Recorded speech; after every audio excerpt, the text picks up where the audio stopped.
अग्निसूत्र है मोहनदास जो मोहनदास करमचंद गांधी, विनायक दामोदर सावरकर, एक्सट्रीमिस्ट, ये भी क्वेश्चन बहुत आते हैं वो, और पैसिव रिजोल्यूशंस और सत्याग्रह में क्या डिफरेंस है वो भी पढ़ेंगे, ठीक है। अच्छा, पहले पढ़ते हैं हम लोग अग्निसूत्र। अग्निसूत्र क्या है? अग्निसूत्र जो है ना, पहले तो पढ़ेंगे कि अग्निसूत्र रिलेटेड किससे है ना, कौन से फिलॉसफी से रिलेटेड अग्निसूत्र।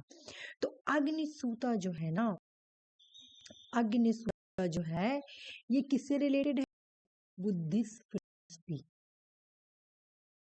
बुद्धिस्ट फिलॉसफी से रिलेटेड है, ठीक है भाई। ये बुद्धिस्ट फिलॉसफी से रिलेटेड है ना। बुद्धिस्ट फिलॉसफी से कौन से बुद्धिज्म से जुड़े हुए? तुम लोगों को पता होगा कि बुद्धिज्म को बुद्धिस्ट जो है ना वो बाद में डिवाइड हो गए थे, है ना।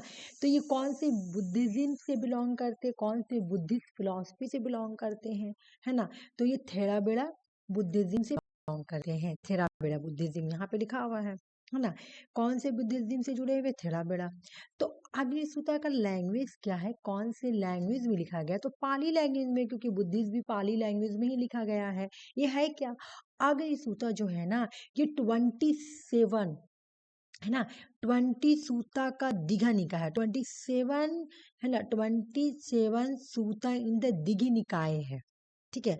और ये क्या है? डिस्कोर्स, किस चीज का डिस्कोर्स है? बातचीत करने का डिस्कोर्स है, ठीक है। अगर तुमसे पूछे कोई कि अग्निसूत्र का मीनिंग क्या होगा, तो तुम्हारा आंसर होगा the discourse on the origin, या the discourse on the origin of the world. Agnisutra में वर्ल्ड का ओरिजिन कैसे हुआ उसके बारे में डिस्कस करते हैं, ठीक है। अग्निसूत्र का ट्रांसलेट क्या होगा? The discourse on the origin, या the discourse on the origin of the world. मतलब अग्निसूत्र में वर्ल्ड का ओरिजिन कैसे हुआ है इस बारे में डिस्कस किया गया है। और अग्निसूत्र 27 दिगिनी का है, ठीक है, याद रखना।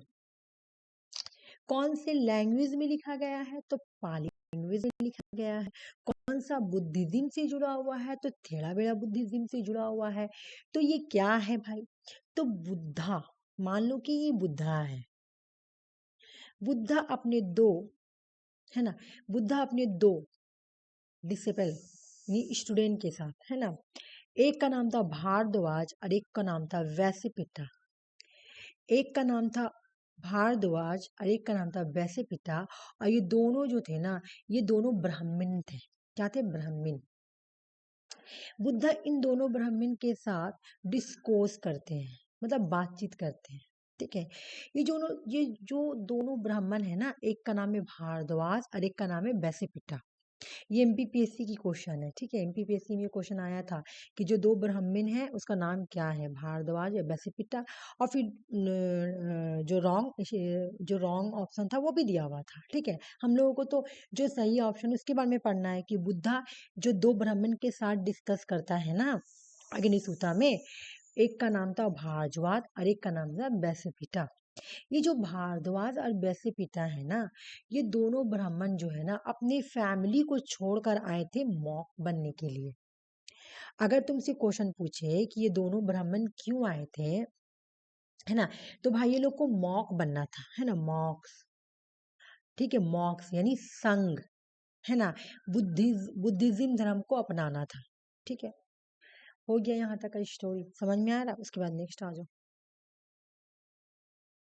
बोल रहा है कि ये क्या हो गया, it discuss the origin of human society. Buddha इन लोगों के साथ डिस्कस करते हैं कि कैसे जो है ना ह्यूमन सोसाइटी का ओरिजिन हुआ है, ये सब डिस्कस करते हैं। अभी यहाँ इसको हम लोग बाद में पढ़ेंगे, ये नीचे इसको यहाँ पढ़ेंगे। कहानी कैसे स्टार्ट होती है वो तो मैं ऊपर एक ओवरव्यू दी थी, ठीक है, वो ओवरव्यू था। अब यहाँ पे सुनो, कहानी कैसे स्टार्ट होता है कि अग्निसूत्र 27 दिगनिका का कलेक्शन है, ठीक है ना। सूता का मतलब होता है डिस्कोर्स, डिस्कोर्स मतलब बातचीत करना, डायलॉग, डायलॉग भी तुम बोल सकती हो। जैसे अगर हम तुम लोगों के साथ बैठ के कोई बातचीत को डिस्कशन करें तो उसको डायलॉग बोलेंगे। डिस्कोर्स इम्पार्टेड, जैसे ऐसा हो रहा। From Buddha to Brahmins, Bhardwaj and Vasipita who left their families caste to become monks. ठीक है, मेरी बात सुनना। अग्निसूता 27 दीघनिका का कलेक्शन है। असूता का मतलब होता है क्या, है ना, डिस्कोर्स। तो बुद्धा जो है ना अपने दो ब्राह्मण के साथ मिलकर डिस्कोर्स करता है, बातचीत करता है। और ये जो दो ब्राह्मण है ना, एक का नाम भारद्वाज और एक का नाम बैसीपिता, ये लोग अपने फैमिली को छोड़कर आए थे, अपने कास्ट को छोड़कर आए थे मॉक बनने के लिए। ठीक है ना। The two Brahmins are insulted and mailed by their own caste their fellow Brahmins for their intentions to become member of संघ। अब यहाँ पे स्टोरी यहाँ से स्टार्ट होती है कि जब दो ब्राह्मण भारद्वाज एंड वैसे पिता अपने फैमिली अपने कास्ट को छोड़कर संघ बनने आते हैं ना, मॉक बनने आते हैं ना, तो अपने ही फैलो ब्राह्मण अपने ही कास्ट की तरफ से उनको इंसल्ट किया जाता है, उनको बुरा भला बोला जाता है कि अरे भाई तुम तो एक ब्राह्मण हो, ब्राह्मण तुम एक बड़े जात हो और तुम जाके संघ में मिलना चाहते हो। इनको बुरा भला बोलते हैं, इनके कास्ट वाले, है ना, इनके फेलो ब्राह्मण। तो यही बात वो आके बुद्धा को बताते हैं कि हम लोगों के साथ ऐसा ऐसा हुआ। Bhardwaj and Vasipita asked the Buddha about the creation of the world and the origin of the social division। अब यहाँ बुद्ध जब बोलते कि देखिए हम लोगों के साथ ना ऐसा ऐसा हम लोगों को इंसल्ट किया गया, हमारे ही फेलो ब्राह्मण जो है ना हम लोगों का इंसल्ट किए। ठीक है, तो आप बताइए कि ये वर्ड का ओरिजिन कैसे हुआ और ये जो सोशल डिवीजन है, जो कास्ट जात पात है, ये कैसे हुआ। ठीक है, तब बुद्धा उन लोगों को एक्सप्लेन करते हैं कि the beginning and the destruction of the earth emphasizes that this process and determined by karma and devoid of a supreme being। बोला पहले जब वर्ल्ड आया था ना बिगिनिंग में, तो इंसान का कर्मा डिसाइड करता था उसका काम, ना कि उसके जात, ना कि उसका कास्ट डिसाइड करता था। ठीक है, बुद्धा ने बोला वो कॉस्मोलॉजी था, वो गोल्डन एज था जब वर्ल्ड का ओरिजिन हुआ था ना। तो लोगों को इस अभी क्या है, बुद्धा बोला कि अभी क्या है, अभी लोगों को उसके कास्ट के बेस पर काम दिया जाता है, कास्ट के बेस पर डिटरमाइन किया जाता है कि ये इस कास्ट से बिलोंग करता है तो ये नीचा पर्सन, इसको यही काम करना चाहिए। लेकिन उस वक्त जब वर्ल्ड का बिगिनिंग हुआ था, उस वक्त कर्मा डिसाइड करता था, कर्मा डिटरमाइन करता था कि किस इंसान को क्या काम करना, कौन सुप्रीम है ना। तो वो गोल्डन एज था। बुद्धा डिस्कस करते हैं the origin of social order and the structure of the varnas caste, highlighting that anyone from the four varnas can become monk and reach the state of Aryan। बोला भाई देखो ये जो वर्ना सिस्टम है ना, ये वर्ना सिस्टम का स्ट्रक्चर जो है ना, इन्होंने ही स्ट्रक्चर को बिगाड़ा है। क्योंकि वर्ल्ड तो जब आया था तो वो बिगिनिंग इंसान का कर्मा डिटरमाइन करता था कि इंसान क्या है। तुम अच्छा कर, जैसे कि तुम क्या बोलाता है, तुम पढ़ोगी लिखोगी तो ऑफिसर बनोगी, है ना, तुम पढ़ोगी लिखोगी ऑफिसर और प्रोफेसर बनोगी, तुम पढ़ोगी लिखोगी ही नहीं तो तुमको क्या ही जॉब मिल जाएगा, है ना। तो अभी क्या है, आज के दौर में तुम्हारा कर्म डिसाइड करता है, मतलब तुम कैसे पढ़ाई कर रही हो, कैसे क्या कर रही हो, वो डिसाइड करेगा तुम्हारा फ्यूचर क्या होगा। तो जब वर्ल्ड का स्टार्ट हुआ था ना तो वर्ल्ड ऐसे ही था, लेकिन ये जो वर्ना का स्ट्रक्चर है ना, उन्होंने ही सोशल स्ट्रक्चर को, ओरिजिन ऑफ वर्ल्ड को थोड़ा सा ये कर दिया। उन्होंने ही क्या किया, मतलब क्या बोला जाता, उन्होंने ही ये स्ट्रक्चर को बिगाड़ दिया। ठीक है ना। University of Dharma, the Buddha emphasis the university of Dharma Buddhist teaching star that is the best of the all things and accessible to everyone regardless caste and background. बोला कास्ट और बैकग्राउंड के बेस पर किसी को कोई चीज नहीं मिलना चाहिए, है ना, नहीं मिलना चाहिए, बल्कि ये एक तरह का से इम्पैसिस कर रहे कि पूरे यूनिवर्स को धमा को फॉलो करना चाहिए, है ना। धमा का मतलब होता है बुद्धिस्ट टीचिंग। ठीक है, और आप अगर धमा को मानते हैं ना, यानी आपने हर सारी चीजों को सारी चीजों का बेस्ट कर रहे हैं, यानी हर एक चीज पे आपका एक्सेसिबल हो जाएगा। ठीक है, ना कि कास्ट के बेस पे। ठीक है, अच्छा, गौतम बुद्ध जो थे वो कास्ट सिस्टम को रिजेक्ट करते, बोलते नहीं भाई, बिल्कुल भी नहीं। Rejection of caste system Brahmanical view, जो ब्राह्मणिकल व्यू क्या था कि जो अपर कास्ट है वो ऊपर है और जो लोअर कास्ट है वो नीचे है ना। तो बुद्धा जो है ना उसको क्या करते हैं, बोलते हैं कि नहीं ये गलत है और उसको वो रिजेक्ट करते हैं। ठीक है, the Buddha explanation reject the Brahmanical view that birth, ritual purity, the performance of the sacrifice are the initial factor for attaining a higher spiritual state. Instead, he points to personal ethical conduct as a determined factor for one spiritual development. बोला है कि नहीं, cast decide नहीं करेगी, है ना। Brahminical view क्या है कि इंसान पैदा जो पैर से पैदा, मतलब बोला था ना कि ब्राह्मण के पैर से जो पैदा वो लोअर कास्ट से बिलोंग करेगा, है ना। इस तरह की फीलिंग को ये क्या करते हैं, रिजेक्ट करते हैं।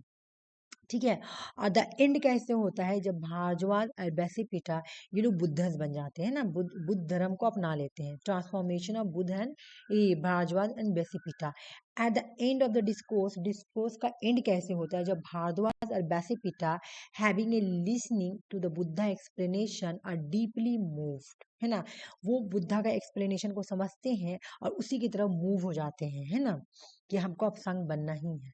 तो इस तरह से हमारा खत्म हो गया अग्निसूता। और अब मैं तुमसे क्वेश्चन पूछूंगी, यहाँ पे मुझे बताना, उसके बाद ही मैं आगे बढ़ूंगी। जो एग्जाम में क्वेश्चन पूछा जाएगा उसी से रिलेटिव मैं पूछूंगी। एक बता दें, रुक जाओ, ऊपर लेके चलती हूँ, यहाँ पे नहीं बता पाओगे, यहाँ पे आ जाओ। मुझे बताओ, अग्निसूता कौन से फिलॉसफी से बिलोंग करती है? अग्निसूता बुद्धिस्ट फिलोसफी से।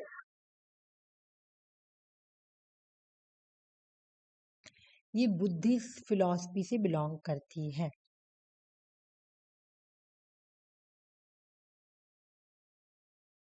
सिर्फ तुम हो आज क्लास में, है ना, और कोई नहीं है। ठीक है, चलो कोई बात नहीं। हाँ चलो, उसके बाद मुझे बताओ कि अग्निसूता का अगर हम ट्रांसलेट करेंगे तो क्या होगा? ट्रांसलेट करने के बाद इसका मतलब क्या है? Discourse.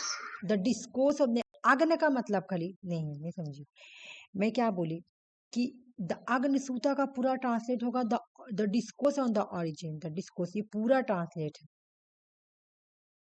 The discourse on the origin हाँ of the world. On the origin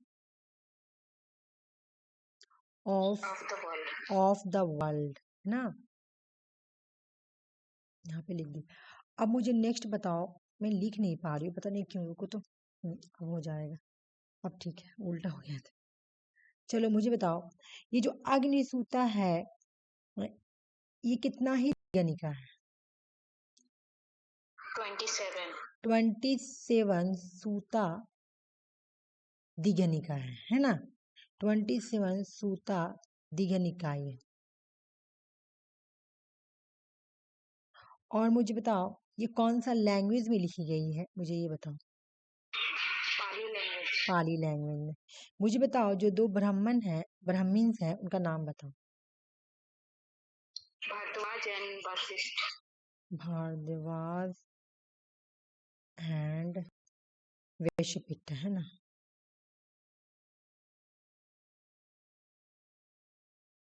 चलो ठीक है, हो गया रिवीजन। बाकी यार इसमें कुछ उतना इम्पोर्टेंट नहीं, जो था मैं पढ़ा चुकी। ठीक है, अब मैं आऊंगी तुम्हारा, एक मिनट रुक जाओ, महात्मा गांधी के ऊपर। ठीक है, ये थोड़ी बड़ी है तो थोड़ा अच्छे से समझना, ठीक ना।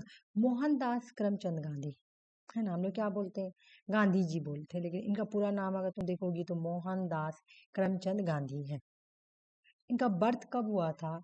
2 अक्टूबर 1869 में पोरबंदर में। ठीक है ना, पोरबंदर कहाँ है? गुजरात में है। ये एक प्रिंसी स्टेट था उस वक्त, काटेवर गुजरात में है। ठीक है, एक चीज और पढ़ना हम लोगों को कि ये साउथ अफ्रीका कब जाते हैं। चलो आ जाओ, ये क्वेश्चन आया हुआ है, प्रीवियस क्वेश्चन है। इनकी लाइफ स्टार्ट कैसे होती है, पहले आ जाओ। 1893 में ये जाते हैं साउथ अफ्रीका, दरबन, साउथ अफ्रीका। ठीक है ना, 1 ईयर के कॉन्ट्रैक्ट में जाते हैं। और ये कॉन्ट्रैक्ट किसके साथ होता है? अब्दुल्ला एक गुजराती मर्चेंट थे, है ना, उनके कुछ लीगल प्रॉब्लम को सॉर्ट आउट करने के लिए गांधी जी गुजरात जाते। पीवाई की क्वेश्चन से, बहुत पुराना क्वेश्चन है कि गांधी जी साउथ अफ्रीका क्यों जाते हैं, है ना। तो अब्दुल्ला एक गुजराती मर्चेंट के लिए 2 बार आया हुआ क्वेश्चन, एक बार अब नाम पे आया हुआ है और एक गुजराती मर्चेंट के, ठीक है ना, इस तरह से। तो वो गुजरात क्यों जाते हैं भाई, मुझे बता, गुजरात क्यों जाते हैं। तो अब्दुल्ला के, है ना, लीगल प्रॉब्लम को सॉर्ट आउट करने के लिए। और अब्दुल्ला जो है वो एक गुजराती मर्चेंट थे, यानी बिजनेसमैन, है ना। ठीक है, समझ में आ गया। अब क्या होता है आज, अरे रुक जाओ, मेरी मोबाइल बंद हो गया। हम्म अब क्या हुआ समझना कि गांधी जी जब जाते हैं साउथ अफ्रीका 1893 में, साउथ अफ्रीका जाते हैं, तो उनके साथ कुछ कुछ इंसिडेंट होता है, ठीक है ना, जिससे उनको एक बात पता चलता है कि 1 मिनट को तो लक्ष्मी हट जाए। समझ में आ गया क्या हुआ कि महात्मा गांधी जाते हैं साउथ अफ्रीका, ठीक है, साउथ अफ्रीका जाते हैं, साउथ अफ्रीका गए तो ठीक है, Mahatma Gandhi experience in South Africa vital, मतलब उनके साथ बहुत सारा, वो बहुत ज़्यादा एक्सपीरियंस करते हैं, मतलब उनके साथ बहुत ज़्यादा इवेंट होता है, ठीक ना। अब क्या क्या वो होता है वो देखिए, ठीक है। देखो क्या हुआ,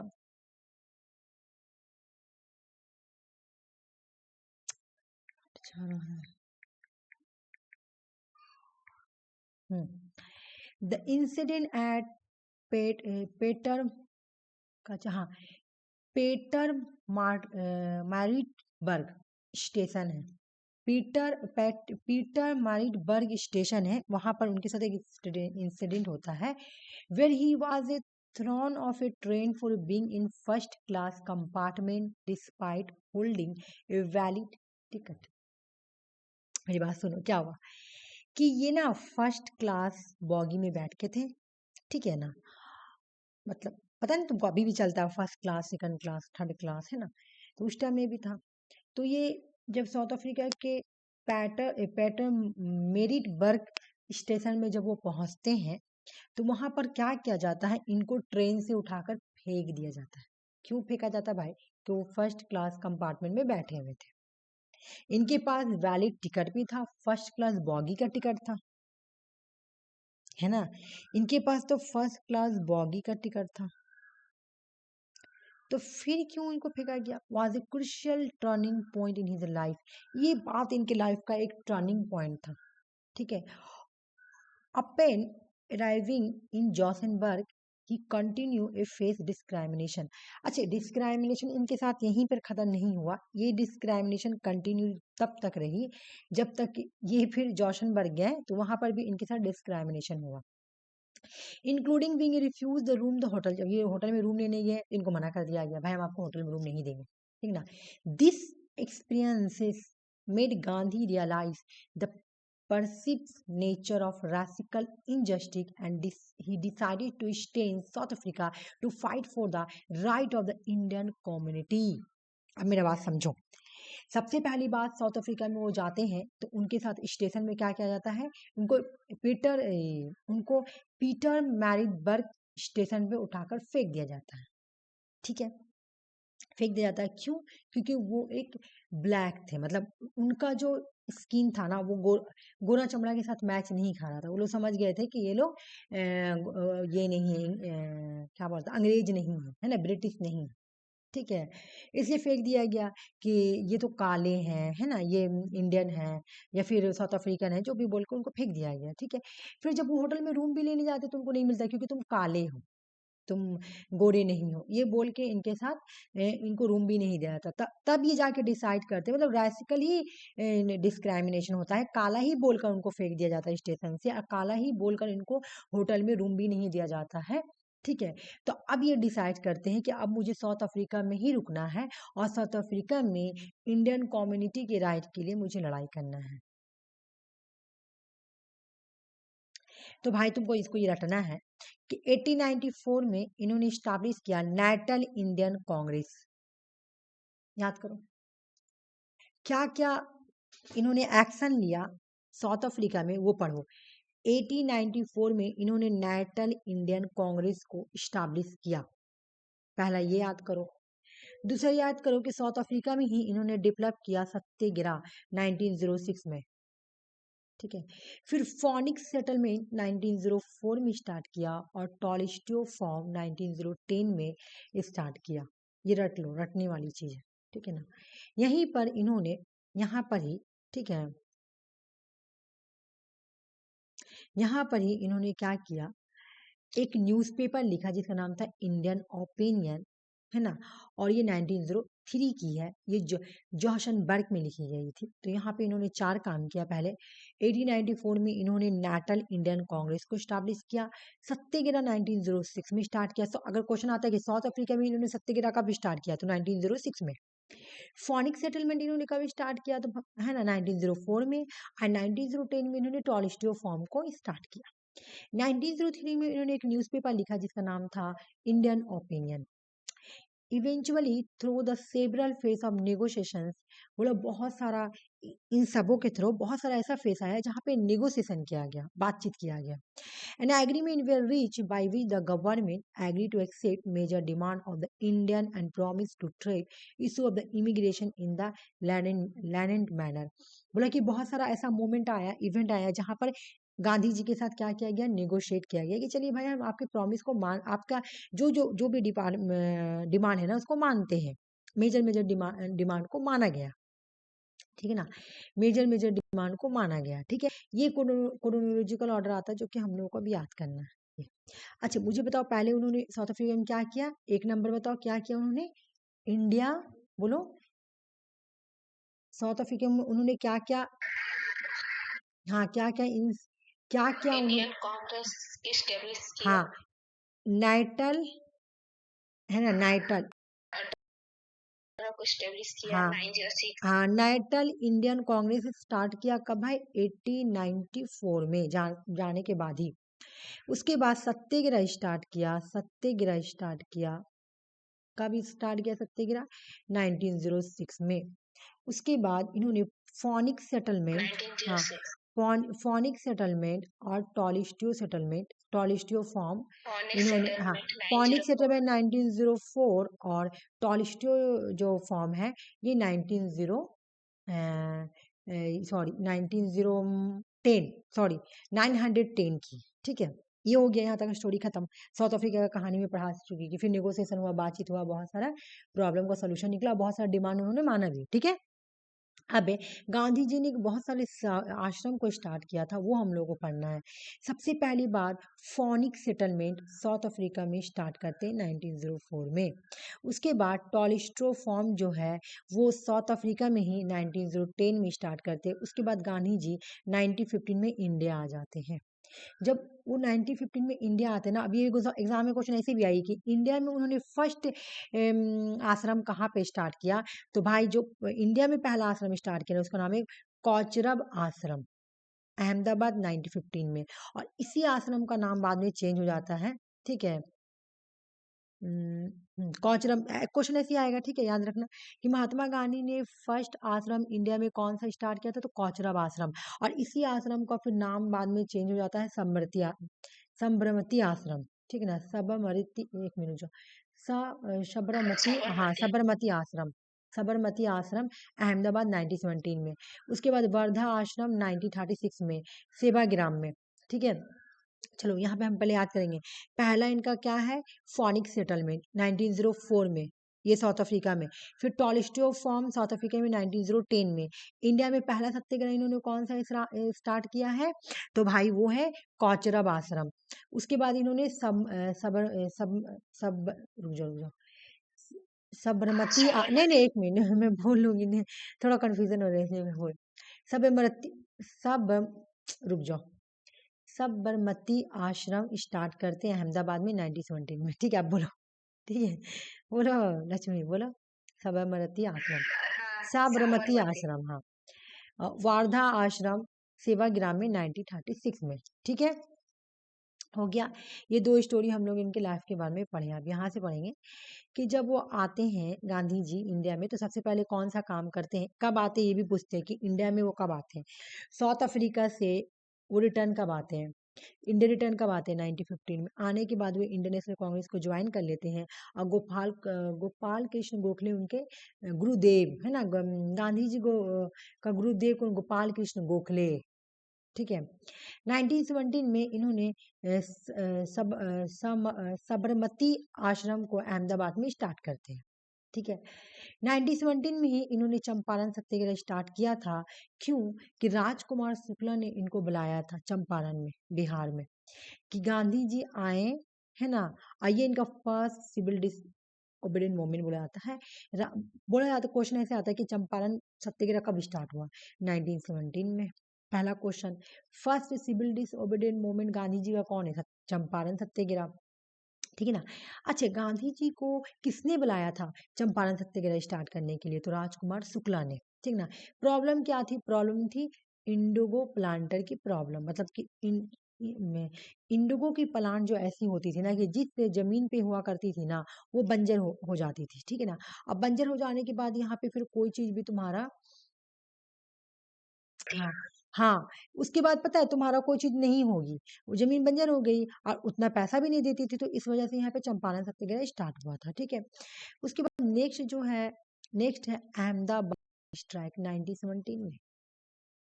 अहमदाबाद गुजरात में। कहाँ पे स्टार्ट होता है? अहमदाबाद गुजरात में। First introduce to the concept the hunger strike. एक एग्जाम में ये भी क्वेश्चन आता है। ठीक है ना। एग्जाम में क्वेश्चन तुम्हारा ये भी आता है। और ये क्वेश्चन कैसे आएगा? देखो, एक तो क्रोनोलॉजिकल ऑर्डर में आता है। ठीक है, समझना। अभी मेरे को ठीक लग रहा, पता है, इतना अच्छा लग रहा ना, मैं क्या बता। अभी मेरी तबीयत बेटर लग रहा। दवा लिए तब। हाँ, नहीं तो वो सत्तू पीना बहुत अच्छा चीज रहता है, ये बात तो। चलो, वो लू, किसी किसी को सूट नहीं करता, हाँ, पेट लू काट देता है। लू लग जाता है ना, तो आदमी को लू लग गया था, एग्जाम देने गया ना, वो लू होता है ना, वही लग गया। तबीयत खराब खराब जैसा लग रहा। तो ये अहमदाबाद मिली स्ट्राइक कहाँ हुआ था भाई? तो अहमदाबाद गुजरात में हुआ था, है ना। गांधी, एग्जाम में क्वेश्चन पूछे कि कौन सा ऐसा मोमेंट है या कौन सा ऐसा स्ट्राइक है जहाँ पे गांधी जी ने पहली बार हंगर स्ट्राइक किया था या फास्ट एंड टू डेथ का मोमेंट किया था?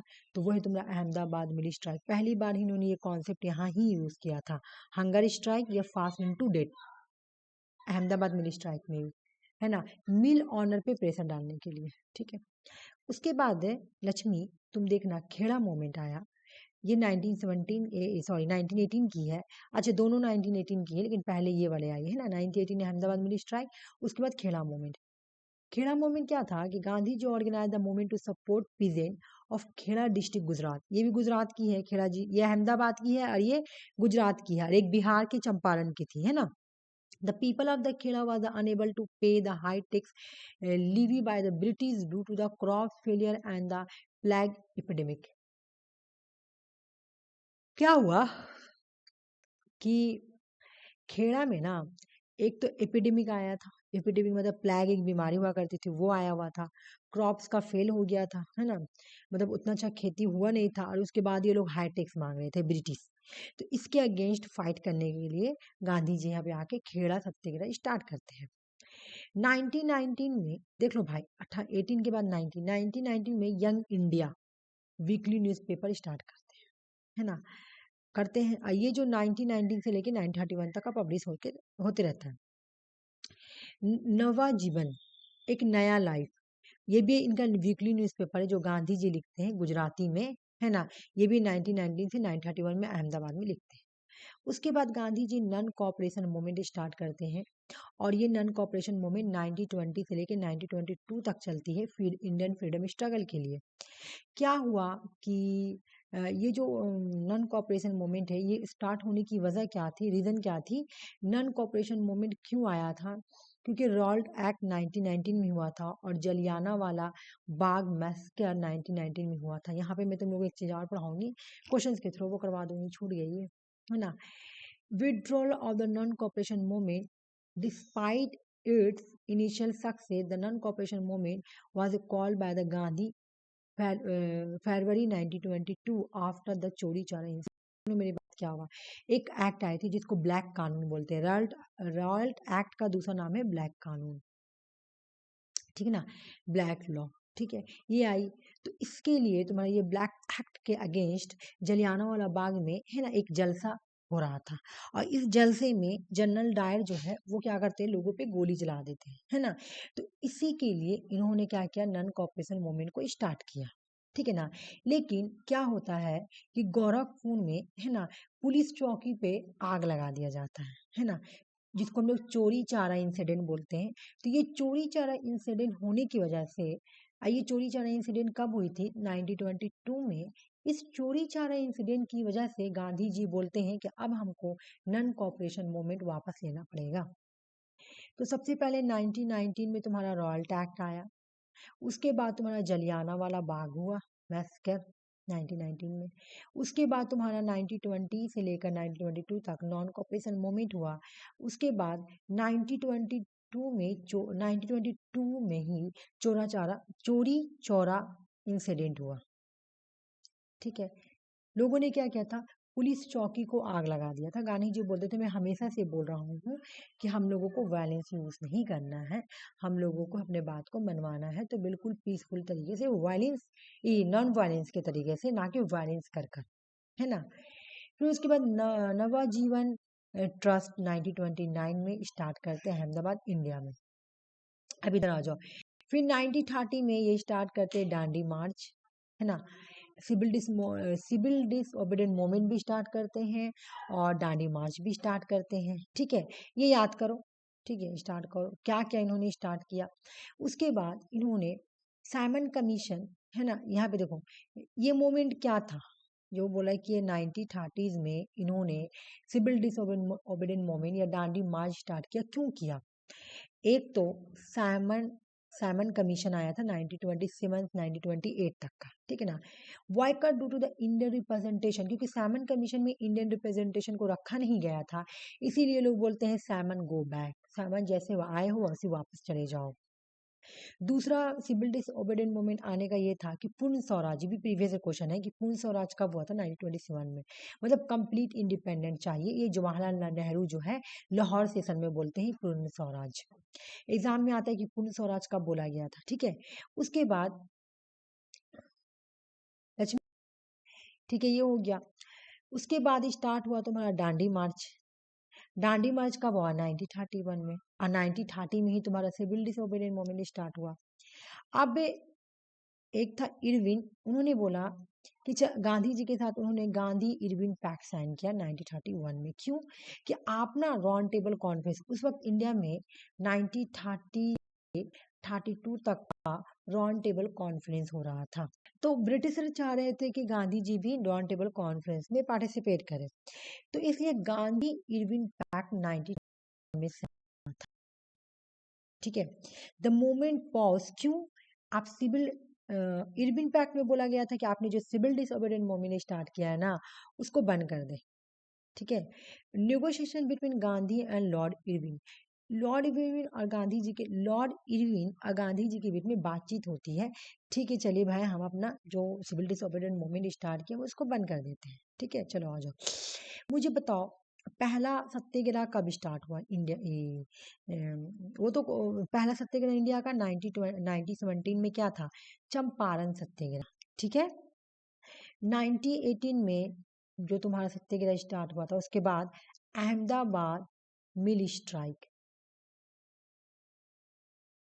1917 में चंपारण सत्याग्रह, फिर अहमदाबाद मिल स्ट्राइक, फिर 1918 में क्या हो गया, खेड़ा मूवमेंट, है ना, खेड़ा मूवमेंट, हाँ खेड़ा सत्याग्रह। हाँ। फिर 1919 में रॉल्ट एक्ट आया, रॉल्ट एक्ट जिसको ब्लैक लॉ या ब्लैक कानून बोलेंगे, और 1919 में ही इन्होंने क्या स्टार्ट किया था तुम्हारा, जलियाना वाला बाग, जनरल डायर ने, है ना, जलियाना वाला बाग, जलियाना वाला बाग, ठीक है। उसके बाद मैस्क, ठीक है, 1918 में। फिर 1920 अलर्ट आ गए, 1920 से 1922 में तुम्हारा स्टार्ट हुआ, बोलो यहाँ पे क्या था, क्या था, नॉन चोरी कॉपरेशन, चारा नहीं इंसिडेंट। नॉन कॉपरेशन मूवमेंट ना, non cooperation movement Lakshmi, non cooperation movement, non cooperation movement, ठीक है। मैं शॉर्ट में लिख रही हूँ क्योंकि रिवीजन करा रही हूँ ना, इसलिए शॉर्ट में लिख रही हूँ, रुको तो एक मिनट चार्ज लगा लेती हूँ।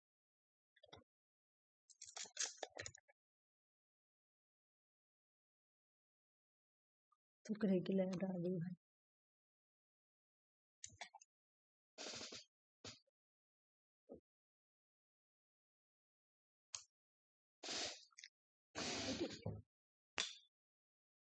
चल समझ में आ गया। 1920 में फिर जब क्या हुआ कि लोगों ने 1922 में पुलिस चौकी है ना, चोरी चारा इंसिडेंट हुआ। 1922 में क्या हुआ? 1922 में चोरी चारा इंसिडेंट हुआ है ना। चोरी चारा इंसिडेंट की वजह कर इन्होंने क्या किया? विड्रॉ ले लिया। विड्रॉ ले लिया। क्या विड्रॉ ले लिया भाई? नॉन कॉपरेशन मूवमेंट को। उसके बाद क्या हुआ? 90 उसके बाद बोलो क्या हुआ उसके बाद? Simon commission.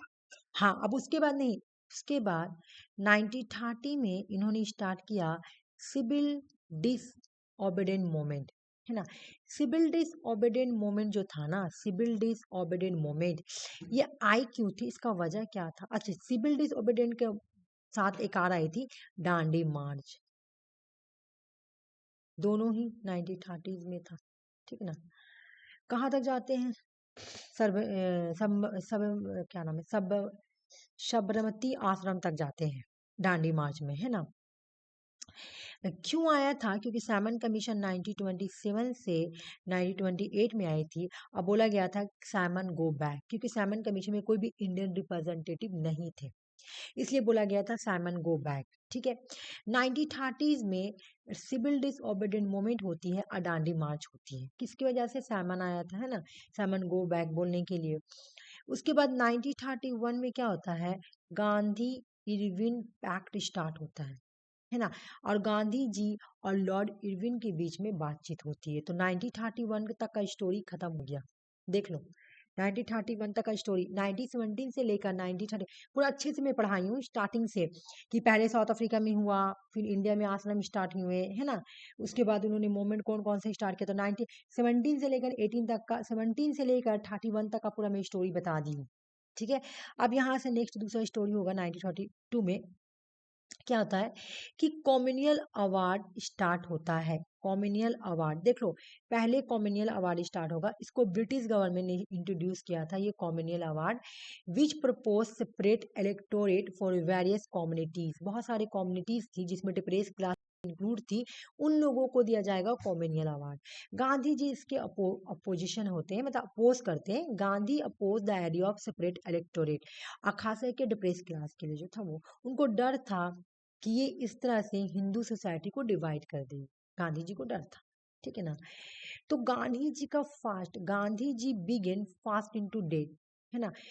कॉमनियल अवार्ड के प्रोटेस्ट के लिए ये क्या करते? फास्ट इनटू अनटू डेट, मतलब ये हंगर स्ट्राइक करते हैं, ठीक है। तो गांधी जी उसके बाद क्या करते हैं? अम्बेडकर से बातचीत करते हैं, ठीक है ना। ए, देखो ये डेट याद करना जरूरी है। गांधी जी और अम्बेडकर मिलकर पूना पैक्ट साइन करते हैं, क्योंकि पूना में मिलते हैं तो दोनों बातचीत करते हैं। 24 सितंबर 1932 में गांधी जी और अम्बेडकर के बीच में पूना पैक्ट साइन साइन होता है। पहले 1932 में तुम्हारा कॉमनियल अवार्ड आया है, उसके बाद पूना पैक्ट आया, याद रखना, ठीक है। पूना पैक्ट 24 सितंबर 1932 में आया है, और ये गांधी जी और भीमराव अंबेडकर के बीच में एक बातचीत थी। गांधी जी ने बोला कि इंडिया को आज़ादी के बाद, है ना, डिप्रेस क्लास को रिप्रेजेंटेटिंग दी जाएगी, ये बोला गया, ठीक है। गांधी जी का कंटिन्यू एफर्ट, वो बार बार कोशिश कर रहे थे कि डिप्रेस क्लास को अपलिफ्टमेंट मिले, है ना, डिप्रेस क्लास के लिए कुछ अच्छा हो।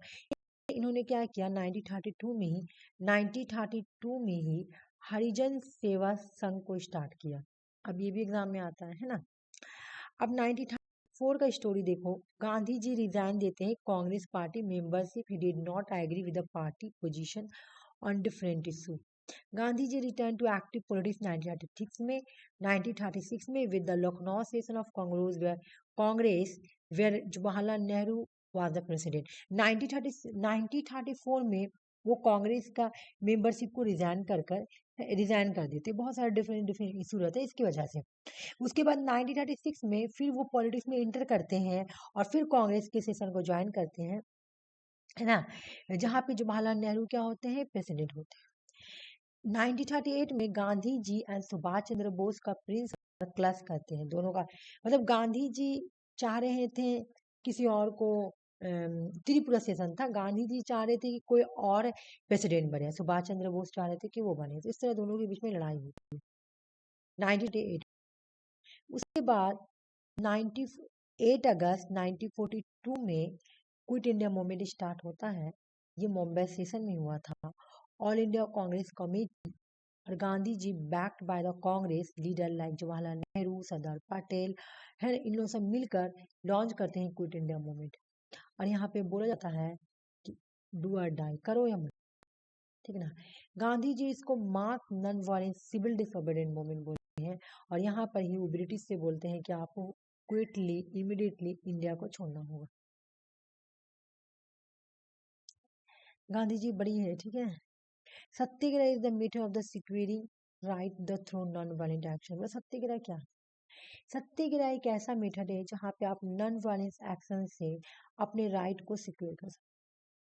सत्याग्रह का ओरिजिन आपको अपनी सद में देखने को मिलेगा। उसके बाद आया सर्वोदय। सर्वोदय का जो कॉन्सेप्ट है ना, ये गांधी जी कहाँ से लेते हैं, जॉन रस्किन की book unto the last. Question आया हुआ है। अच्छे, सर्वोदय का मतलब क्या है, यूनिवर्सल अपलिफ्ट या progress of all. It encompasses the welfare of the all individualism, advocate for social equality, economics, self-efficacy, communal well-being। बोले भाई सर्वोदया का मतलब है ना कि जितने भी लोग हैं उनको सोशली, पॉलिटिकली, इकोनॉमिकली उनका अपलिफ्टमेंट करना है, उनका डेवलपमेंट करना है। और स्वराज का मतलब ये बताते हैं सेल्फ रूल, मतलब अब इंडिया में हम लोग को स्वराज रूल चाहिए। गांधी जी ने बोला राम्य राज्य, कैसा स्टेट चाहिए, राम्य राज्य स्टेट चाहिए। He deeply ethical spiritual convention, ये बहुत ज्यादा इन्फ्लुएंस थे एथिकल स्पिरिचुअल कन्वेंशन से।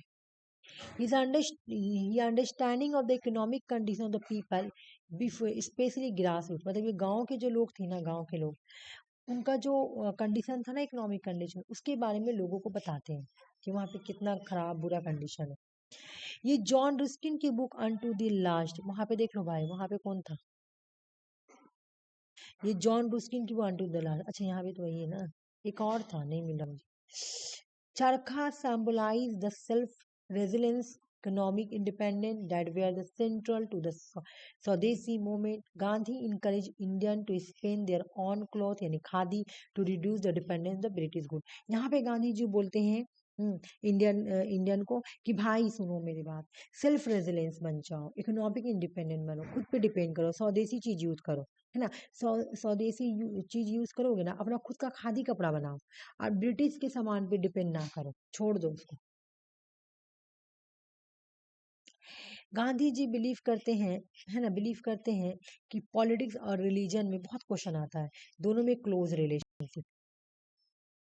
ये आर्ग्यू करते हैं कि अगर हम पॉलिटिक्स को अलग कर देंगे इथिकल या मोरल वैल्यू से, है ना, पॉलिटिक्स को रिलीजियस से अलग कर देंगे या पॉलिटिक्स को मोरल वैल्यू एथिकल से अलग कर देंगे, तो ये एक दिन डेथ ट्रैप बन जाएगी। According to Gandhi, politics divorce, यानी अगर पॉलिटिक्स को हम अलग कर दिए रिलीजन से, तो एक दिन क्या बन जाएगी, डेथ ट्रैप बन जाएगी।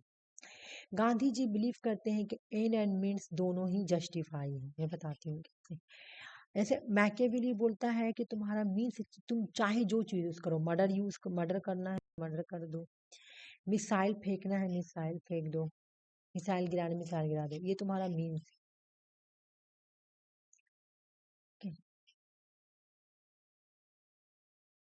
जो मीन्स पूरा कर, जो मीन्स यूज करना यूज करो, एंड्स का मतलब ऑब्जेक्टिव, अपने ऑब्जेक्टिव्स को पूरा करो, चाहे जो भी यूज करो। गांधी जी बोले नहीं, गलत, हम जो मीन्स यूज कर रहे हैं ना वो भी अच्छा होना चाहिए 50%, और जो एंड्स यूज करेंगे ना, जो पर्पस है वो भी मेरा 50% होना चाहिए। तो यानी दोनों एक दूसरे, दोनों ही जस्टिफाई है, दोनों एक दूसरे से जुड़ा हुआ है। गांधी जी का फेमस प्रिंसिपल है means and ends reflecting his view that means matter is justify the end. मतलब भाई देखो, तुम चाहे जो भी, जैसे अभी तुम अगर हमें बताओ कि जैसे इसराइल ने किया, फिलिस्तीन के ऊपर बहुत सारा मिसाइल फेंका था, है ना, बर्बाद कर दिया मिसाइल को, तो अगर तुम गांधी जी के अकॉर्डिंग देखोगे तो ये गलत है, लेकिन मैकियावेली के अकॉर्डिंग देखोगे तो सही है, क्योंकि मैकियावेली बोलते हैं कि अगर तुमको अपने एंड को अचीव करना है, यानी अपने ऑब्जेक्टिव्स को अगर अचीव करना है ना, तो तुम कोई भी मीन्स यूज कर सकती हो। तो इजराइल ने मीन्स को एंड को एंड्स को अचीव करने के लिए, एंड को अचीव करने के लिए, तो उसने जो मिसाइल यूज किया है, एक गजा को जो डिस्ट्रॉय कर दिया है, अकॉर्डिंग टू मैकियावेली सही है, लेकिन गांधी जी के अकॉर्डिंग वो गलत है। आपको अपना पर्पस भी देख के रखना पड़ेगा, है ना, कि क्या मैं अपना पर्पस चॉइस कर रहा हूँ, और दूसरा कि उस पर्पस के लिए मैं क्या मीन्स, क्या मेथड यूज कर रहा हूँ, वो भी आपको दोनों बराबर ही यूज करना पड़ेगा। ठीक है, मतलब मीन्स का मतलब क्या कि तुम कौन सा मेथड यूज कर रही हो अपने एंड, यानी अपने ऑब्जेक्टिव्स को पूरा करने के लिए।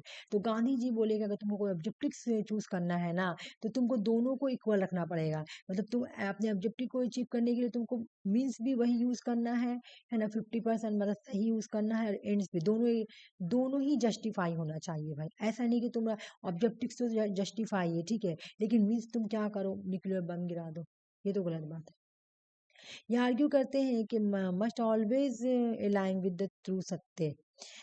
इंसान को हमेशा सत्य और ट्रू से जुड़ा रहना चाहिए, हमेशा नॉन वायलेंस, अहिंसा होना चाहिए।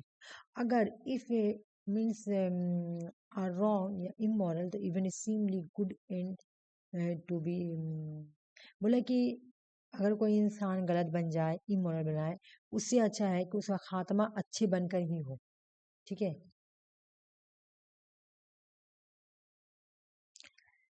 Gandhi ji self sufficient village चाहते थे, गांधी जी चाहते थे विलेज पंचायत, है ना। Gandhi ji vision decentralization society with the self sufficient village, decentralization power nobility society.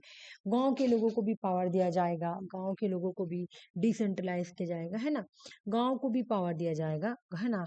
तो इसके इन व्यू को ही एनाक्रेज्म बोला जाता है, जो कि डीपली एथिकल से जुड़ी हुई है। ये ट्रूथ, वैलेंस और सेल्फ डिसिप्लिन के बारे में बात करते हैं। ठीक है। तो गांधी जी को बोला जाता है anarchy refer to the form of the society which function the without coercive power of the state, individual have a full control the themselves. Individual अगर अपने ऊपर फुल कंट्रोल करेगा ना, तो अपने पावर को कोहर्सिव, विदाउट कोहर्सिव बी यूज करके, है ना, सोसाइटी में इनारिकी ला सकता है। मतलब बोले कि enlightened anarchy refer to the form of society, मतलब इनारिकी को संभाल सकता है, सॉरी, कि एक इंसान जो है ना अपने ऊपर कंट्रोल करके, फुल कंट्रोल कर कर एक स्टेट के कोहर से पावर के बिना भी सोसाइटी को क्या कर सकता है, फॉर्म कर सकता है। गांधी जी इंडस्ट्रियलाइजेशन और मॉडर्नाइजेशन को क्रिटिसाइज करते हैं, क्योंकि ये बोलते हैं कि मॉडर्नाइजेशन और इंडस्ट्रियलाइजेशन के आने की वजह कर इंसान की जो एथिक्स है और मोरल वैल्यूज है वो इरोजन हो गया है, मतलब खत्म हो गया है, बस इतना ही।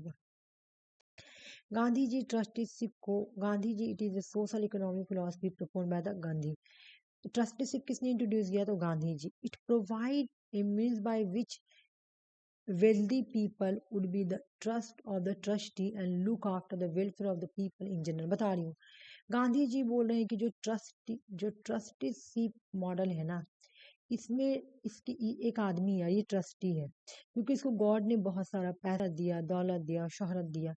तो अब आपका अब आपको गॉड ने सिर्फ ट्रस्टी बना के भेजा है। आपका पर्पस ये होना चाहिए कि लोगों का वेलफेयर करे, लोगों का देखभाल करे, क्योंकि वो पैसा लेगा आपकी, जो पर्सन सोशली इकोनॉमिकली बहुत ही स्ट्रांग है है ना, उन लोगों को क्या करना है, ट्रस्टी लेना है, ट्रस्ट लोगों को अपने अंदर, ऐसे लोग जो गरीब है ना उनका वेलफेयर करना है, क्योंकि गॉड ने तुमको सिर्फ पैसा संभालने के लिए दिया है। फिर चला गया। गांधी जी बिलीव करते हैं कि एडुकेशन बहुत ज़रूरी है, लाइफ लॉन्ग लर्निंग होनी चाहिए, इंसान को ज़िंदगी भर सीखते रहना चाहिए, है ना। उन्होंने एडुकेशन के लिए नए तालीम को इंट्रोड्यूस किया कि नई तालीम होनी चाहिए। He give priority to vocational education, the idea of the earn and learn, and उन्होंने बोला कि वोकेशनल एजुकेशन होनी चाहिए, लर्न एंड अर्न मतलब पढ़ाई के साथ कमाई भी होनी चाहिए, learning skill like social forestry, nursing, home science, handicraft, ये सब होनी चाहिए। Mahatma Gandhi was critical of material civilization, खासतौर से डिटेल्स, ये तो अभी मेरे ऊपर पढ़ा है ना, Mahatma Gandhi industrialisation civilisation modernisation को क्रिटिसाइज करती है, क्योंकि बोलती उसकी वजह से, है ना, उसकी वजह से, इंडस्ट्रियल रिवोल्यूशन की वजह से, सिविलाइजेशन की वजह से सोसाइटी जो है ना, इंसान की जो मोरल वैल्यूज है ना वो डिस्ट्रॉय हो रही है। इन लोगों के अंदर जो वैल्यू होती है ना ह्यूमैनिटी की, एथिक्स की, वो डिग्रेड हो रही है। किसकी वजह से? इंडस्ट्रियल रिवोल्यूशन की वजह कर, और बोलो इंडस्ट्रियल रिवोल्यूशन, मॉडर्नाइजेशन, इन सब की वजह कर क्या हो रहा है? इंसान की जो मोरल वैल्यूज है वो डिग्रेड हो रही है। एक moral life without a reference to religion like a house of build sand. बोला कि एक मोरल लाइफ, अगर आपके ये एक पर्सन है इसके हाथ में, इनके लाइफ में मॉरलिटी नाम का कोई कॉन्सेप्ट ही नहीं है, तो ये इंसान बिल्कुल ऐसा है कि पत्थर पे बना हुआ घर के जैसा, पत्थर के ऊपर बना हुआ घर के जैसा। अगर एक इंसान के अंदर मॉरलिटी नहीं है तो वो कैसा है? पत्थर के ऊपर बना हुआ इंसान। गांधी जी अपने फिलोसफिकल आइडियोलॉजिकल डिप्लोमेसी से बहुत ज्यादा इंस्पायर थे। लियो टॉलस्टॉय से इनका book the kingdom of the God is with in you, और जॉन रस्किन की बुक अनटू द लास्ट से। गांधी जी का जो सर्वोदय है, रविन्द्रनाथ टैगोर कहते हैं कि महात्मा टू गांधी, मतलब Rabindranath Tagore is said to have given the title, Gandhi ji को महात्मा का टाइटल किसने दिया था? रविन्द्रनाथ टैगोर ने। नेताजी सुभाष चंद्र बोस बोलते हैं गांधी जी को फादर ऑफ द नेशन, याद रखना। सबसे पहले किसने गांधी जी को फादर ऑफ नेशन बोला? तो सुभाष चंद्र बोस। ऑल इंडिया हरिजन सेवन 1932 की है, और ये सोशल अपलिफ्टमेंट ऑफ हरिजन और अनटचेबिलिटी हटाने के लिए आई थी।